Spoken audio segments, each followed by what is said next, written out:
What's going on, everybody? Ben Raven here, coming to you from Lucas Oil Stadium after the Detroit Lions just won 24-6. They're 10-1 on the season. They've won 9 straight overall. That's their longest winning streak since the first season they were known as the Detroit Lions, going back to 1934. They've also won 6 straight on the road. That is a franchise record, single season record, one that Dan Campbell does hold close to heart. You know, he lives in the here and now. He said after the game, but he's like, coming into this one, man, he's like, I was reading about our road winning streak, and that's one I really appreciate, because he's like, I look around in that locker room and I look at Decker, I look at Ragnow, I look at Sewell. I remember those guys that were here in 2021 when they didn't win a single road game in golf, and they didn't win a road game until like Chicago in that 2022 season down the stretch a little bit, I believe. So they really do take that one to heart. But yeah, 24-6 win over the Colts today.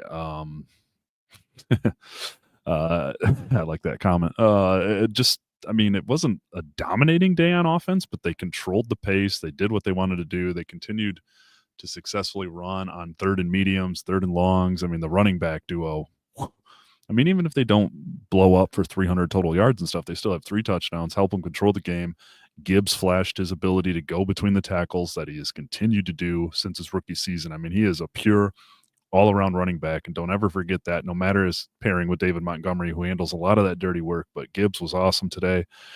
And Montgomery was exited with a shoulder injury. And we might as well just get into all the injuries right now. Khalif Raymond sounds like the most serious of the 4. He was carted off with a foot injury. Dan Campbell said he's probably the one that's at risk of missing the most time, at least long term. But Taylor Decker left the game with a knee and ankle injury, was able to go back in before getting pulled later when the game was out of reach.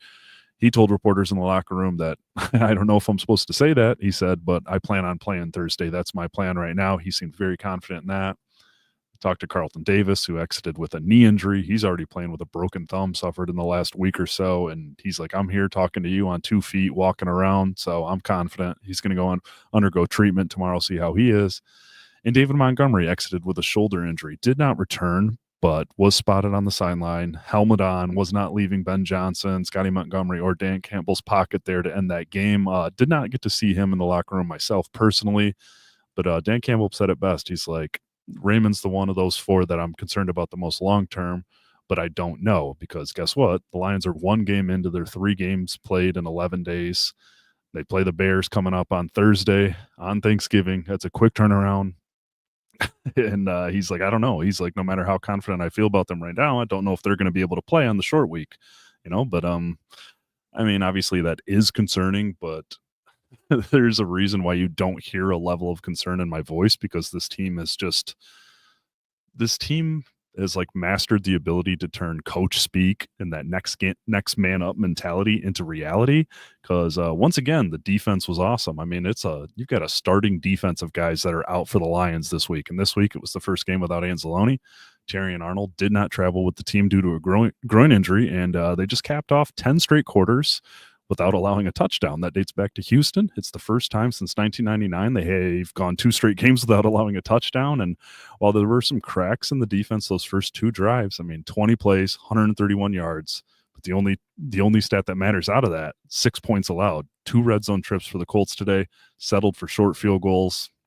The Lions took care of business. I mean, they took care of business when they had the ball and when they didn't have the ball in the red zone. I mean, they remain about as stout in that department as you can get. Gibbs with 2 touchdowns, Montgomery with a touchdown, just carrying guys into the end zone. It's truly impressive stuff. I asked Dan Campbell after the game about, they're hitting on like 60% of their third and medium and third and long run attempts. Like they're the only team above 60% in the NFL to do that. So they're higher than 60% on that, but it's truly unbelievable what they're doing. And I mean, Goff said it best. He's like, we're kind of planning to go for it on 4th down if those guys don't get it, but like most of the time they end up getting it. So, I mean, it's just part of their mentality. Campbell called it an off-speed pitch, but an off-speed pitch that they believe is going to hit every single time. And I really just can't say enough good things about that defense, about Aaron Glenn's ability, about Kelvin Shepard's ability to get those linebackers ready to go without Anzalone.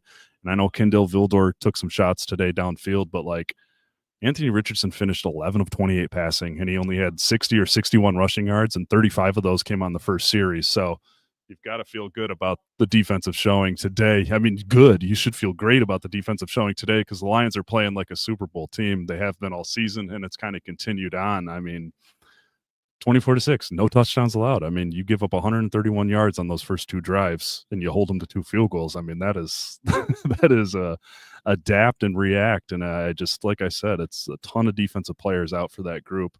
Anzalone is about as important as a guy as you can find on this team for the field, for the locker room. And I mean, Jack Campbell and Malcolm Rodriguez each led the team with 8 tackles apiece, flying around, man. And I'm looking for the 3 of 12 on third down for the Colts offense. No touchdowns on both trips into the red zone. The Lions had 26 first downs to only 11 for the Colts. It was just an absolutely dominating showing on the defensive side of the ball after a couple of breaks early. But yeah, Lions are 10-1. It is the short week here in Lions world. Thanksgiving coming up. It'll be here before we know it. The Chicago Bears looks like they lost to the Vikings in overtime today.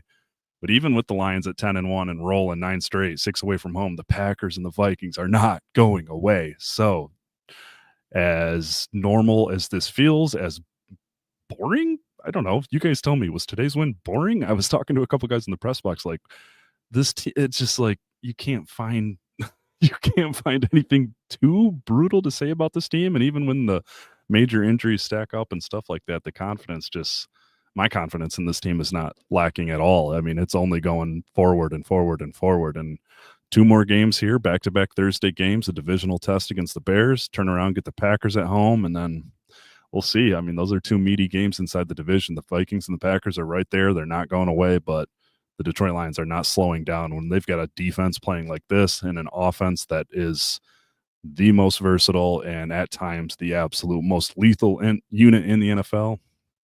Have some faith.